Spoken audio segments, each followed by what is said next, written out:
Friends, hello, welcome back. Happy holidays. We are here today flashing back to what still appears to be the best draft class we've seen, at least in the past decade, the 2010 to 2020 decade. The draft class that featured Connor McDavid, Jack Eichel, Mitch Marner, some of the top picks in the draft. I think Dylan Strome was up in there somewhere as well. Not seeing him right here at the top of our list, but we have taken all those guys out of the league. They're over here rocking Team Ukraine. We have them on another league or on another team as well. We'll get to in a second. But these are the players that were drafted. Look at this draft class. Barzal, Marner, Connor, Besser, Barzal again, Konechny. If you take a look at some of this, I think it was the Flyers might be one of the bigger losers in this. If you want to go from a multiplayer standpoint, they lost Konechny and Provorov, both first-round picks for these guys. Carolina lost, Sebastian Aho, and it was also, what's his name? Noah Hannafin. Hannafin, who's no longer a Carolina Hurricane, but he was part of that trade that got them. Why can't I never remember his name? Dougie Hamilton. Got them, Dougie Hamilton. Slovakia was the other team, right? Yeah, that's Tatar Show. Who in the heck was the other team? Switzerland? Switzerland, was that you? Ukraine, US, Poland? It was Poland. Yeah, it was Poland. All right, we found them. You had Aho, Hintz, Sorelli. These are all guys taken in the second round or beyond here. Aho was a second rounder. Hintz was a second rounder. Sorelli. Tampa does what Tampa does. They find ways to get these solid players in later rounds in the draft. There ain't no wonder they're stacked now, besides the fact that, every player takes a discount because of the state tax over there down there. But Ethan Bear, a fifth rounder there. Garland, a fifth rounder. A second rounder for Dermott. There was a couple of players, Toronto, no Marner, no Dermott, and there's another guy that they just picked up, I think, as a draft pick from this year, but they didn't go out there, and that wasn't their draft pick. Greenway's out there. Marcus Nudavara, man's logging those games. No longer a Blue Jacket, though. I'm kind of sad to see Nudavara go. I felt good about it. He's 26. He must have got drafted way late. I didn't realize he was that old. Dang. Fisher is 23. Simone is 26 as well. So some of these guys getting drafted when it's a little bit older. Fifth rounder there. Fourth is Malkin. Is it Malkin? I want to say Malkin. Is he now on the Toronto Maple Leafs? I feel like I'm wrong for that. Is that the correct answer? Yeah, Toronto. He played to end the season there at least. Is he still there now? Who knows? We'll figure out. I got to figure it out. The hockey season is just around the corner here. Cernak's out there. Siegenthaler, DraftKings legend, Jonas Siegenthaler. Yeah, John Murray is not a player, I don't believe, out there. That was one, though. And real quick, we got to get Blackwood out of here. Blackwood, you got to go. I almost forgot about him when we did this draft. We left the goalie out there. Blackwood, you're gone. Also, a second rounder for the Devils. Blackwood really saving the Devils draft, if you will, because they took Pavel Zacha in that first round, and that kind of hurt them there when you consider how many other, studs were taken behind him in that part of the draft. The way things shake up, though, it's definitely going to be interesting. You got guys like McKinnon still going to be stellar out there, but no Rantanen. He's going to be carrying that line to the promised land. Edmonton, of course, again, no McDavid. Draisaitl is going to be all out there on his lonesome. Can he get the job done? 92 overall, sniping franchise player. I got a feeling he'll be all right out there, but still no McDavid. That's a pretty big deal. Of course, again, we'll take a look at Philly. Still a really solid top-to-bottom team, really. Giroux, Voracek, Couturier, Hayes, Patrick out there. It's the defense now. Gustafsson and Gostisbehere. Gostisbehere still has that ridiculously high overall in this game, but then it's Meyer, Sanheim, Hag, and Braun there. How can those guys do on the defensive side? And again, Toronto, Matthews, Nylander, Tavares. They're going to have one line in, apparently. They're going to super line. No Marner, no splitting it up, according to EA. They're going to put, I think that's what they're going to say. We're going to go best lines and see what they think here. Yeah, they're going to keep it like that. Joe Thornton, Hyman, and Mikheyev over there on his second line. Brody, Riley, Muzzin, Hall. Defense a little bit better, but they just lost a big player in Mitch Marner there. Let's jump into the season, though, and see how things turn out. It was quite the draft, though. Nearly every team came out with, some sort of solid piece, one way or the other, to say, and that's something you don't see very often in NHL drafts, because you have a lot of guys that are busts, a lot of guys that don't even hit the NHL, even in the first round. But just about every single team has some sort of player, whether it's a goalie, whether it's, a bottom six guy or a top six guy, whatever.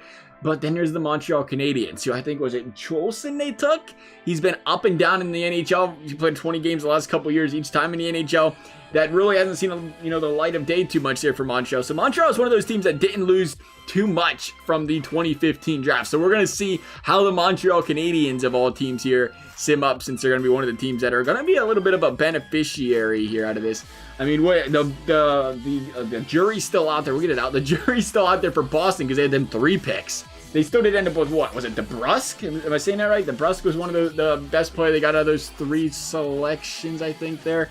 Might be wrong on that. I want to say that's about right, though. So let's see how those guys do. Tampa Bay still killing it. The Panthers playing pretty solid as well there. Really is crazy to think, though, how much one draft class can deplete the NHL. Montreal didn't deplete them enough, apparently, because Montreal is going to go 500 on the season. Still could not make playoffs, even without any of these studs in the league. We're going to get this up. We'll wrap it all up. Might as well figure out who won themselves a Stanley Cup here. Montreal would like to take that money home, but, you know, Montreal's like, yeah, not about that life. Washington, no Samsonov, but they got King Hank. Did Lundqvist just pick up his first Stanley Cup win? Oh, what a time to be alive over here. The Washington Capitals, they lose Samsonov, and Hank takes care of business for the boys over there in Washington. We'll take a quick look here at the entire league. See where our league leaders were. Kucherov at 100, Stamkos 95, Ovechkin 93, Wheeler 90, Pasternak even without, no, they didn't really lose anybody there. I was going to say even without, but no, they still had the same line. 89 points, Sagan 88, Crosby 87, Huberdeau's up there, Kane, Malkin, Kuznetsov, Matthews as expected. I think that line would have been a point per game. He had 42 goals. That's just what the guy does. He scores goals. Nathan McKinnon, still a point per game player. Not over a point per game, but just below without Mikko Rantanen. So a little bit of an effect there. Leon Draisaitl, we're seeing drag on him a little bit too. 74 points, 36 goals, still a solid season. 38 assists there for him. John Carlson, 72 points. A lot of high-scoring performances. Did I see Pietrangelo up there at 72? Yes, I did. Wow, good for Pietrangelo, I guess. All right, then. Haravainen's up there. As far as the standings are concerned, this will be, you know, there wasn't a lot of goalies lost, right? If I am mistaken, there wasn't any, again, besides Samsonov and the Devils, nobody really lost a goalie. Tampa Bay still killed it. Buffalo, no Jack what? 45 and 28 without Jack Eichel. Hello, Taylor Hall. That's what Taylor Hall does. You put him on a team where he's just a one-man show and he just carries. Boston, 96. Detroit, I don't even want to say one-man show. They got some solid pieces over there in Buffalo. But to lose Jack Eichel, that was the top of the solid piece chain right there. Florida, 88 points. Ottawa, 86. Montreal, 86. So they did just miss playoffs by 2 points there. Toronto, no Marner, gone. That's it. See you. Thanks for playing. No Marner, no Dermott. And that was too much to handle. They allowed 2.7 goals per game. They had 2.78 compared to the 2.89 goals for. Not that bad, really. Washington, again, your Stanley Cup winners, 96 points. Carolina right behind them. No Aho out there. No Hamilton. I guess they still had Hamilton. They didn't lose Hamilton. That would have been Calgary that lost them. But the New York Rangers, 90 points, not bad. Philadelphia, too much to handle, losing a couple of solid players there. The Blue Jackets, 77. The Penguins. Why do the Penguins have 72 points? Who in the heck did they lose? All right, then. Central, Chicago, 103. Colorado, 102. No Mikko Rantanen. Doesn't seem to matter. It did matter a little bit because their goal score was 2.89. They just won the games they needed to, I guess. Really, it's a really tight ratio there. 2.89 to 2.65 when you stop and take a look at it. The Dallas Stars, St. Louis Blues, and Winnipeg Jets going to make playoffs. And Minnesota and Nashville. Here we go, though. The Pacific. Big old McDavid's missing. How are those things going to look? Edmonton, not making playoffs. 86 points. Hey, just like with McDavid. 86 points, no playoffs there for the Edmonton Oilers. Anaheim, Calgary, and the Vegas Golden Knights going to make it. As we've seen with Pietrangelo, had a stellar season, 72 points. And it's reflecting right there. As far as the trophies are concerned, it is all but wide open for everything but the Selke. Art Ross going to Nikita Kucherov. The Hart going to Kucherov.